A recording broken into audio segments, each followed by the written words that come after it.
Okay, so let's dive right in. We've got Heaven and Hell by Black Sabbath. Why don't you run the numbers Oh, we're on going to do that one first? Okay. We'll do that Oh, one. yes. Okay. Sorry. I had Gaucho up, but that's all right, Josh. If you want to, Josh wants to get right into to the Black Sabbath. So this is Heaven and Hell by Black Sabbath, coming in at number 117 in the 1980s, number 15 in the year 1980, number 798 of all time. It did not make Rolling Stone's list. And as Josh said, yeah, this is the first one with Ronnie James Dio. So we've covered Black Sabbath. This is their fifth highest rated album on Best Ever Albums. We had also covered their debut album from 1970, self-titled Black Sabbath. And then we covered their highest rated album, Paranoid. That was also from 1970.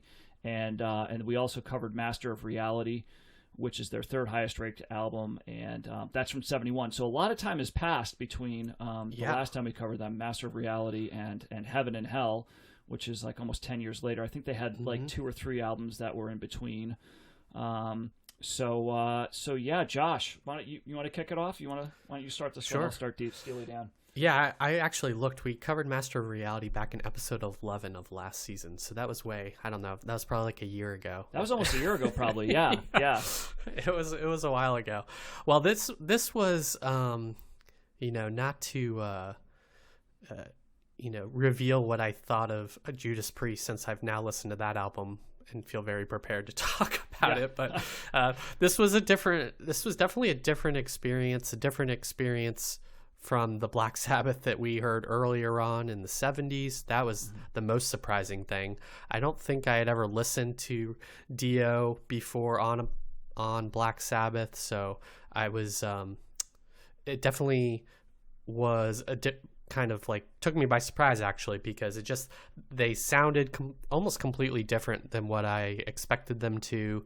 I feel like Black Sabbath, when we heard them, was very much into that almost like a slower, sludgier sound. They intentionally down-tuned their guitars, as we talked about, and kind of the beginning of them was much more focused on almost like this, black magic type of folklore, horror motifs in their music. And this sounded, I don't know, I guess it sounded contemporary to what I think 80s metal sounds like.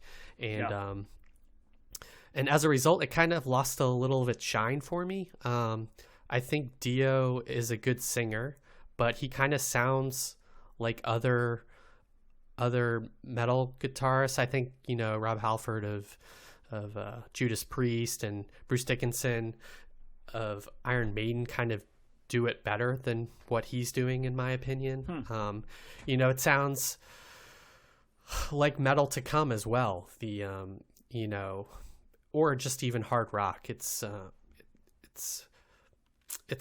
didn't feel as innovative as the earlier Black Sabbath did. So obviously you can't reinvent the wheel every album, but it's not a direction I expected them to go.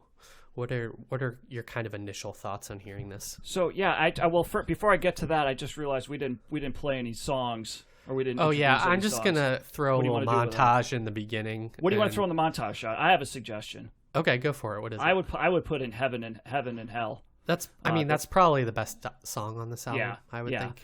That's the one I was thinking of. So let's do an opening montage. I know last week you guys did like songs right before. But yeah, let's do that. So So yeah, I didn't know that this was I was Black Sabbath. I wasn't sure if this was a Ozzy album or not, so I had to look that up. And also, full disclosure, I have a funny story. When Ronnie James Dio died, which was probably like 10, 12 years ago or something like that. It was I remember I saw something. Like an article about it, and my initial reaction was, "Who's Dio?" Like I had no idea who he was until he died. Like I didn't know that there was a guy named Ronnie James Dio. I didn't know that there was another singer in Black Sabbath that wasn't Ozzy Osbourne. Never heard of the band Rainbow. I didn't. My friends were like, "What is wrong with you?" I'm like, "I don't know. I can't keep track of everything." Yeah, you can't know everyone. Yeah. So I like this album a lot. This was an easy listen for me, and this takes me back to. Just thinking about me as a kid growing up in the in the 80s, I think my first musical love really was like kind of like synth pop. Like Duran Duran was my first tape that I ever had, you know, so I liked the Cars, the bands like that I liked a lot. But then I quickly got into kind of like hair metal, essentially, is what it was. And so this album, probably more so than any album that we've heard so far, is as reminiscent of the hair metal sound. Than anything that we've done. I think we talked a little bit about that with Van Halen. I kind of brought that up. I thought that there was a little hair metal-esque kind of sound to that. This was more so for me. And hair metal also always has like a negative connotation. It's kind of like this cheesed out, like, you know, not really serious, kind of ridiculous type sound. Right. Which I think is true, but I'm not saying that here to be disparaging at all. I'm just saying that it's got that sound. It's got the quality of the sound. I think it's much better. I certainly had several hair metal albums growing up, and there was a lot of filler on some of those, like, you know, the more successful bands. Like, I think I listened to Slaughter Stick It To You like 10 years ago. I was like, let me just listen to something. I'm like, this is not good. Like, there's a couple of good singles on it, but as an album, it's got a lot of filler, and I felt that way about Motley Crue albums and stuff like that, Poison albums, you know. But this was pretty good stuff from start to finish for me. And I think I see what you're saying about Dio's voice, but I think his voice is tremendous. I think what he's able to do is so much.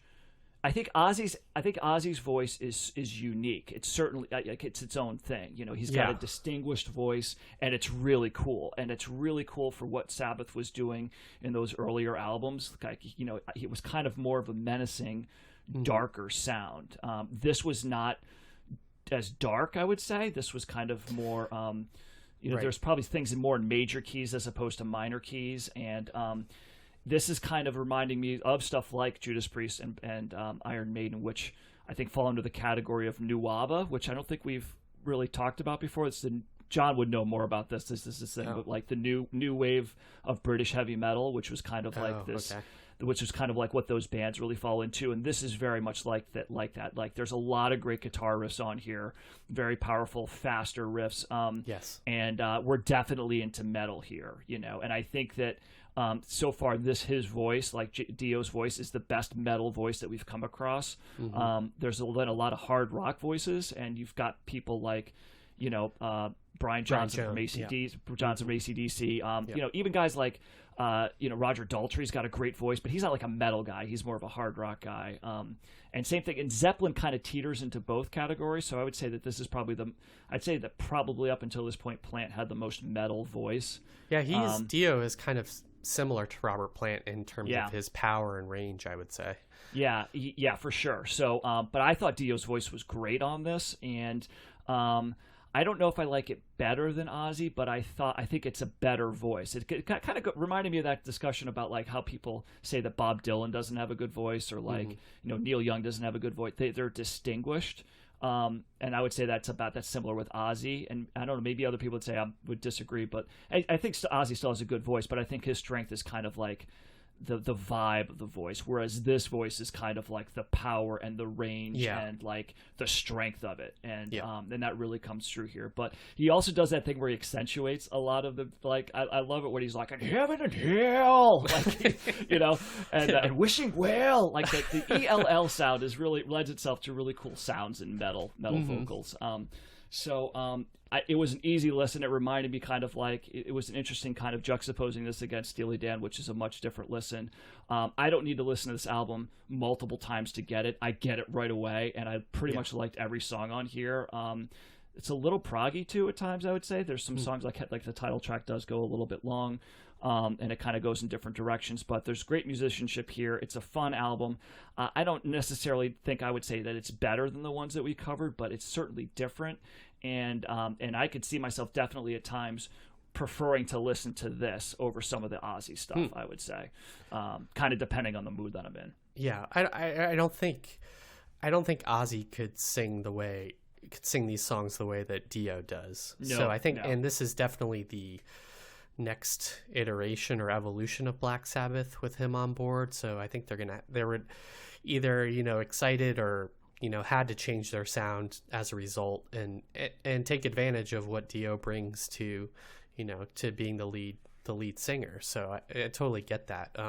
I think it still maintains some of that like folk mysticism quality in it, with songs like Children of the Sea, which kind of has this like old timey feel to it, and Lady Evil, which is about a magical mystical woman. I mean, yeah he's kind of getting into like the Led Zeppelin kind of like the which is more of the witchcraft and stuff like that. It's more of the metal thing, whereas hard rock's about sex, right? AC/DC is all about boning and stuff, and this is more about witches and goblins and whatnot. So that definitely comes out. And I think hair metal as a term is more kind of disparaging or derogatory because the musicianship is not as on point, or not the focus, right? It's whereas here these guys are definitely really good guitarists. That's a good point. You still get the classic like kind of metal breakdowns and instrumental breaks on these, which I always appreciate, and these so as a result, like the 80s, not the 80s sound, but that like driving guitar is really welcome here, and I always like when that happens in these albums. Lady Evil, I think, is an example of something that's a slight change in their tone and direction. I don't think they would have sung that song in previous Black Sabbath albums. I think it has a bit of like a fun quality, a lighter quality than some of their other stuff. So, and a song like Walk Away, which really sounded kind of like contemporary, more mid 80s in the way that, I don't know, something like Def Leppard would kind of riff on, or something like that. It's definitely more of a modern sounding, and you can see that this is where a lot of popular metal goes, in the 80s. It's definitely, it's got a more produced sound. It's a much, because of that, some of that early Sabbath stuff is still like that's basically, it's like in the 60s almost. I mean, the first two albums were in 1970. That's so crazy. A lot has happened in 10 years. And I would say that too, like going back to hair metal, I think that part of, like you said, the focus isn't as much on the music itself, although that's there, but it's also on the theatrics. I mean, that kind of came out of glam and like the image and all that stuff, and like that's music videos and just kind of all that. Whereas this is not really that. I mean, this is pre-MTV, and these guys are much more, they got more of the chops, I would say. I also thought it was interesting on the last track. I don't know if you picked up on this, but there was a part in there that sounded that like the way that they fade out on the last track was the same kind of thing from Stairway to Heaven. It's the song "Lonely Is the Word," and they, at the end they keep repeating over and over again. They're like, like the Led Zeppelin, like from the end of Stairway to Heaven. So interesting. I don't know if that's like an homage. I mean, it was pretty easy for me to tell, and so I don't know if there's a story behind that, but I did pick up on that. But speaking of stories, what did you learn about Black Sabbath at this time, Josh? We're kind of going backwards here, but in terms of bio, what did you pick up on? Because there was a couple of things that I had read about what was happening with the band at this time. Well, I mean, I saw that this album still sold extremely well, so they were still quite popular even, and we were going to be talking about Ozzy's solo work at some point too. Blizzard of Oz, I think, comes up. Yeah, we're doing eventually that one. When we get to that. I was I didn't see anything else other than just kind of the production dynamic between them, and what Dio and Tony Iommi brought to kind of making the songs and stuff.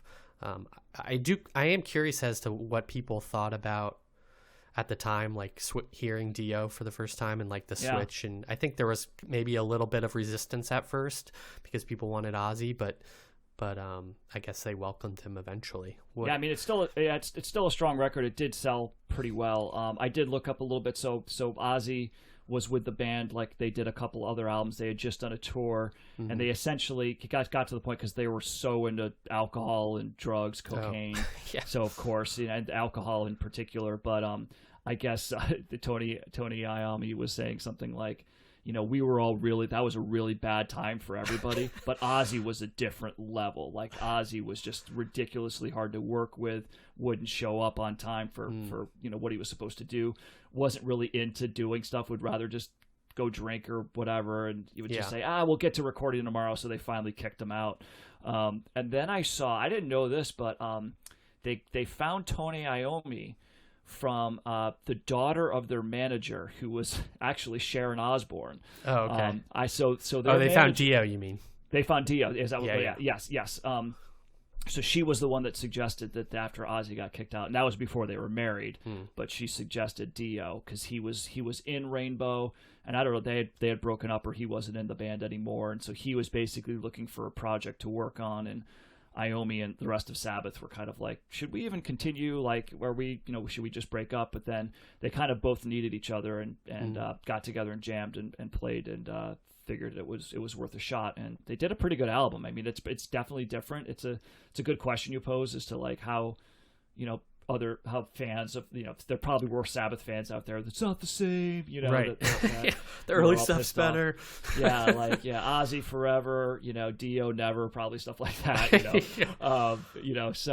but I don't know. I enjoy, from the moment I started listening to it to the end, I was like, no, this is great. There's great riffs in here. It's great musicianship. It's upbeat. It's great metal, so I'm a thumbs up on this. Like I said, it's probably not as good as the other ones that we listened to. I might prefer this over the debut one, I would say, actually. I think I would that might have been my least favorite of the three. I really did like Master of Reality, though. That was kind of a surprise album that I didn't really know. And then, of course, Paranoid has all the bangers, right? Yep.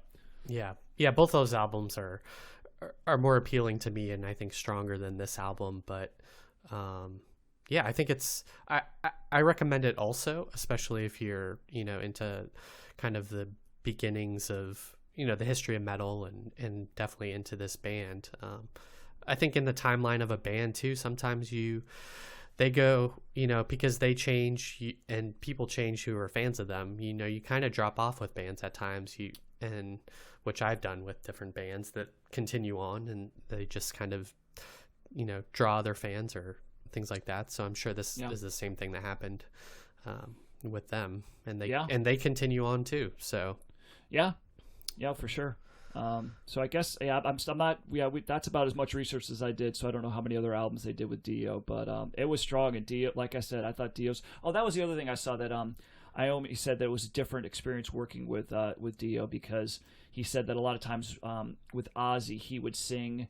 The progression of notes that he would sing would be basically the song. Like he said, Iron Man's a great example of that. He's just singing the guitar part, essentially. Like he's going right along with the guitar. Whereas Dio would go across the guitar parts. He would kind of do his own thing, and then the guitar would play differently against that. So Iommi said that it wasn't necessarily better, but it was different in that it allowed him to expand their musicianship a little bit more. And that made a lot of sense, because you could that Dio's definitely doing a lot more tricks on this than Ozzy was. Ozzy was much more simplistic, I would say. I think I'm sure Dio brought like a much needed energy and work ethic to the band that Ozzy didn't have. Yeah, there's definitely like a pick me up and kind of re-energized. I don't think everybody. I think Bill Ward, I think he was the drummer. I think this was his last album with them.